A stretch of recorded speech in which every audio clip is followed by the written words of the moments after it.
As we trudge towards the conclusion of the first couple weeks of the Major League Baseball season, let's do some scuttlebutt American League predictions. Will the A's have one of the worst seasons of all time? Will the Mariners snag a World Series title for the first time in their history? Or will the Rangers go back-to-back for the first time in over 2 decades? Let's delve into it.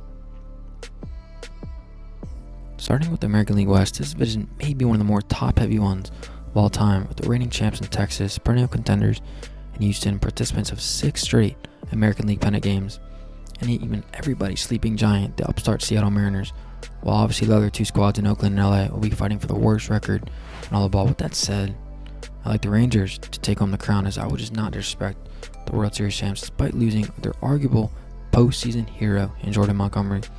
Listen, man, they deserve the latitude in my mind to be pegged as the favorites in these trivial projections, since they literally just won it all. I mean, why play the games? You know what I'm saying? Why play the games?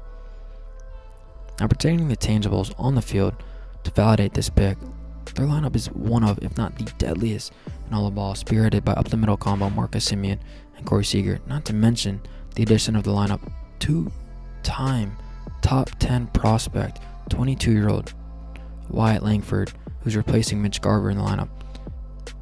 And flipping over the other side of the ball, it would definitely be a bit substandard for the first half. But listen, they're going to be getting hellacious reinforcements in the summer. Jacob deGrom, Max Scherzer, and to a lesser degree Tyler Mahle. The Rangers will once again be one of the best teams in all the ball. Man, do I really have to talk about the AL Central? Do I really? Even for you Minnesota, Kansas City, Detroit fans, I think you co-sign that sentiment. I mean, geez, man. Absolutely putrid division. Anyways, there's been a decent amount of scuttlebutt emanating from those that know that they think the Tigers and Orioles could surprise. But to me, that's solely because the division is so fucking bad that invariably they're going to rack up some wins that they otherwise wouldn't if they were in literally any other division. So with that said, I think by default the Twins still make it out of here, man. Led by Pablo Lopez, Byron Buxton, Carlos Correa due for a bounce back, and budding star as well, Royce Lewis. Listen, they've lost some arms, man. Sonny Gray to the Cardinals, Kenta Maeda in the division to the Tigers, but they still have one of the best relievers in all ball, 26-year-old Johan Durant, as he racked up 2.5 ERA and 84 strikeouts in 60 games last season. I just think by default they're going to win the division. The AL East, man. The disparity in the divisions are just fucking wild. Anyway, the Yankees, with the addition of Juan Soto, was already single-handedly won them a game in the opener, by the way, and the Orioles are the clear class of this division.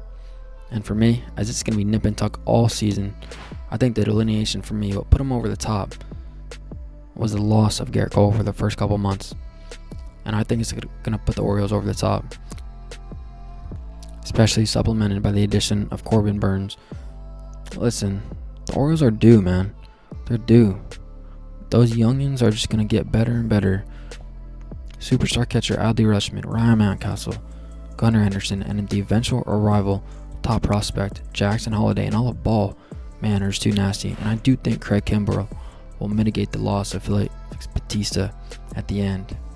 Man, these young birds will continue to soar to another division title, in my opinion. Now, flipping over the cards that are wild, number 1 will almost undoubtedly be the second place team in the AL East, and obviously, for me, it's going to be the Yankees. This lineup is just laced with humans and walkers.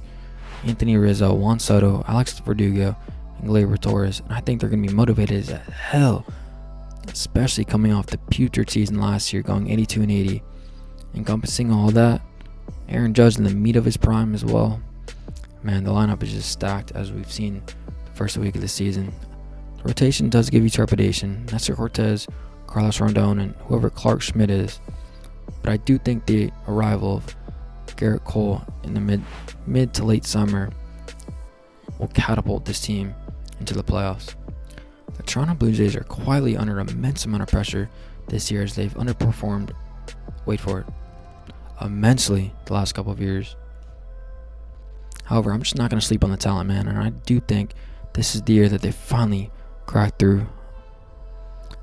The talent is just piercing, pulsating through the screen, man. Vlad Jr., Bo Bichette, and even George Springer on his last legs. And the rotation is still nasty too. Jose Barris coming off a career year, amassing 200 strikeouts, and of course, perennial Cy Young contender Kevin Gausman. The final squad will obviously stem from the West, but it may not be who you think, as I like the Seattle Mariners. Man, you may think it's bold not to peg the Houston Astros to make the playoffs, but listen, wonky things happen every year, and I think that wonky thing this year will be the Astros missing out.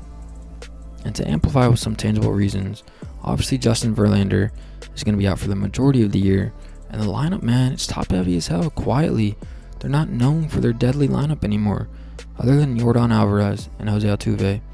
I don't trust Alex Bregman anymore. He's a good player, solid player, all-star player, but he's no longer that elite player that he was the first couple of years.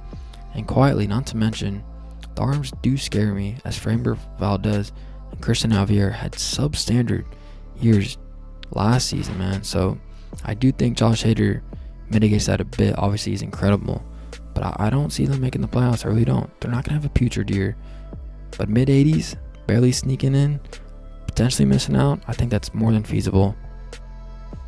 And to take their spot, I like the Seattle Mariners, led by easily one of the best rotations in all of ball, with Luis Castillo and George Kirby spearheading that. And man, Julio Rodriguez is a superstar in the making. Him and JP Crawford, 1-2 combo, man.